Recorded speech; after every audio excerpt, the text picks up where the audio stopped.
Hi everyone, this is Jacqueline from She Rises Studios, and welcome to Light the Torch, where today we celebrate limitless love, a sacred and timely invitation to rise above fear and step into love-led transformation. Written by Clodagh, Meiklejohn. You got This it. powerful book, yes, awesome. This powerful book is more than personal growth. It's a movement of heart-centered leadership and collective awakening. So whether you're a seeker, a healer, a leader, or simply someone who feels called to make a difference, limitless love is your compass. Hi, Coda. How are you? Hi, Jacqueline. I'm very well. It's such a pleasure to be here, and thank you so much for that beautiful introduction. Wonderful. Well, we're very much happy and we're ecstatic in celebrating this new book that we have out now available for you. It's called Limitless Love. This particular book feels deeply aligned with the times we're living in. What inspired you to write this book, and what does limitless love personally mean to you? Oh, what a great question. I'm probably going to talk a lot about this. Um, the first part of that, what inspired me to write that book, there's probably two parts to that, if I may. Um, First thing is, I don't need to tell you that there's so much going on in the world right now. There's political upheaval, there's rising extremism, global shifts, climate crises. Mhm. I could go on. And many of us are feeling either overwhelmed, maybe fearful, downright disempowered. The vast majority of us have not chosen fear, war, extremism, or to ravage the planet, right? But we Right. feel powerless. So we literally don't know what to do to make the world a better place. And I'm sure Mhm. that you have heard, as I have, the same question over and over. Yes, but what can I do? So, really, I wrote this book as a response. It's a guide to awaken to your true potential, to activate your innate gifts and abilities, and to really discover what I call your true nature, if you like, and to really revive that sense of power and purpose. Because the truth is, there are things that we really can all do to help ourselves, our communities, and the world in our actions, in our choices, in our very presence. And actually, there's a meme which I'm just going to bring up now, which says, "What can I do?" said 8 billion people. 8 billion. Mm. Besides our collective choices, everyone understands the power of many. So we really mustn't forget that we have agency, that each of us can make a difference, even if it doesn't feel like it. So, That's yeah, wonderful. so that's the main reason I really felt inspired to really have a message of empowerment during these times. And the story of actually how it came about was I felt called to travel, and I went to Sri Lanka, which is the most beautiful place. And really, the spirit there in a country has real religious tolerance and openness. Mm. I thought there was it just really resonated with me, and it was the final push, the final call to bring this to life. That's awesome. That's an awesome story. Now, actually, that's true. This book, actually it opens to the idea that humanity at its, it's at its turning point in choosing between fear and love.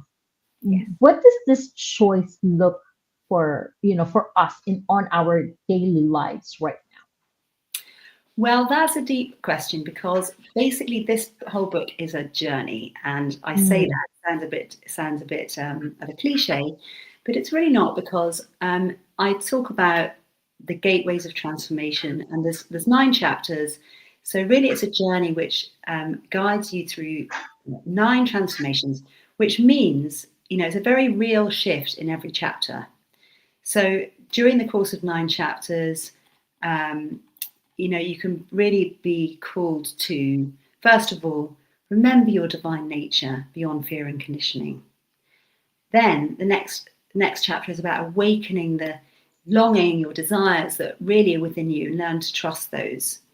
So I'm trying to explain what this looks like in daily life. The next chapter is about basically dissolving your fears, embracing your shortcomings, your shadow, mm, and therefore becoming more powerful in daily life, becoming more authentic, becoming more sovereign. And so each of these chapters, and I don't know if you want me to run through all of them or just give a taste, but that's a flavour. And then towards the end, as you've mentioned, this kind of collective choice point. So the last chapter, well, you've really been guided to really feel your divine purpose in the world and feel empowered. And in the last chapter, it's really about our collective choice and the fact that we really have a choice now, either to continue in our vein of separation, division, war, everything else, or accept that our next phase of evolution as a species is really seeing our unity, having a shift in Mm. consciousness, returning to love, who we are, being love, and returning to that unity consciousness and evolving that way. And that's the only, we're in a quite precarious position in many ways at the moment. Some people are more radical about this than others.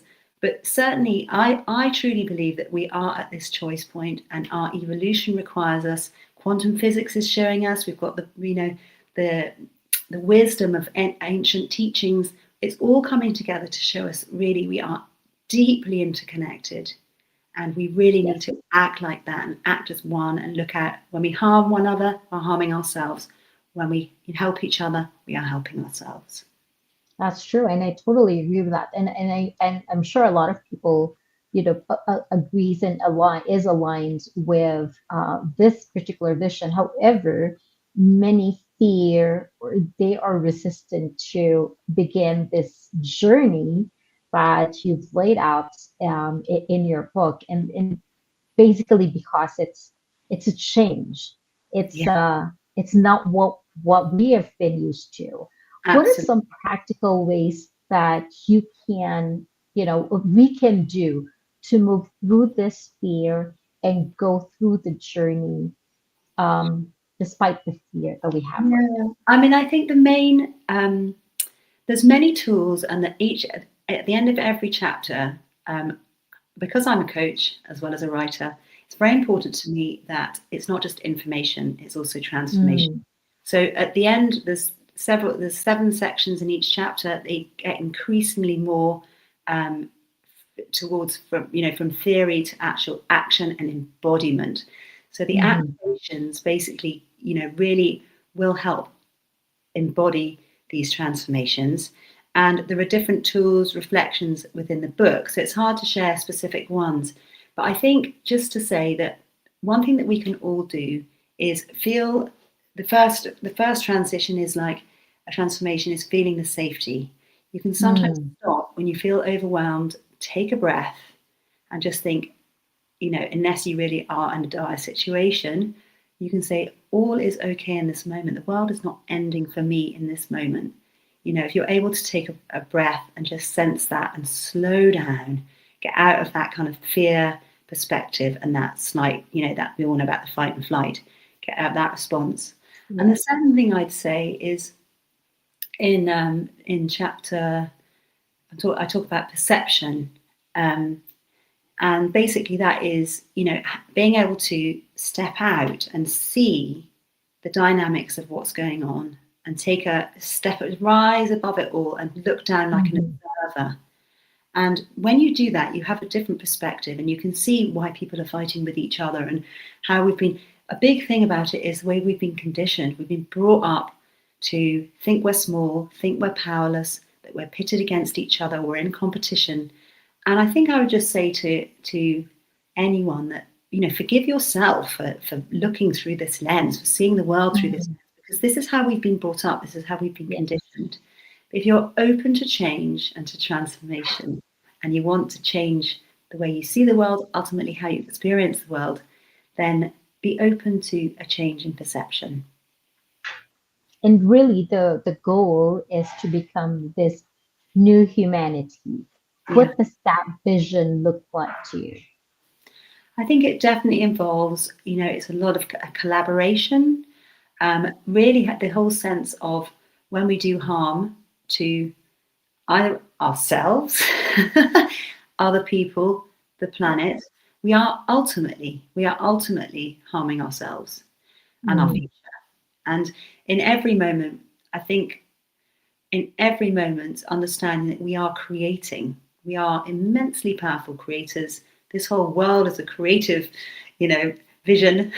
And when we awaken to that sort of power, or yeah, the fact that that's who we are, then it opens up all manner of, you know, different futures to us. And really, that's when people talk about limitless possibilities. It doesn't seem like it, but there Mhm. are. You know, there are many ways we can go, and we do have the choice. That's wonderful. Now, to close us off here, if readers can take away one core message from Limitless Love, what do you hope it will be? Are we already there? One core message.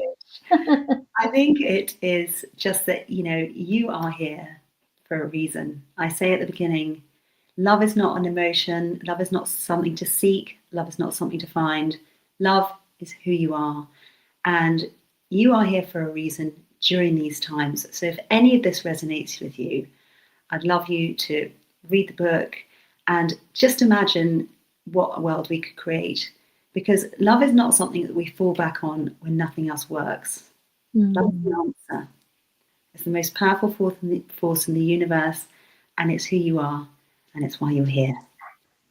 Oh, I love that. I love that. Well, Coda, thank you so much. Such powerful message and very clear. When we are awakened to love,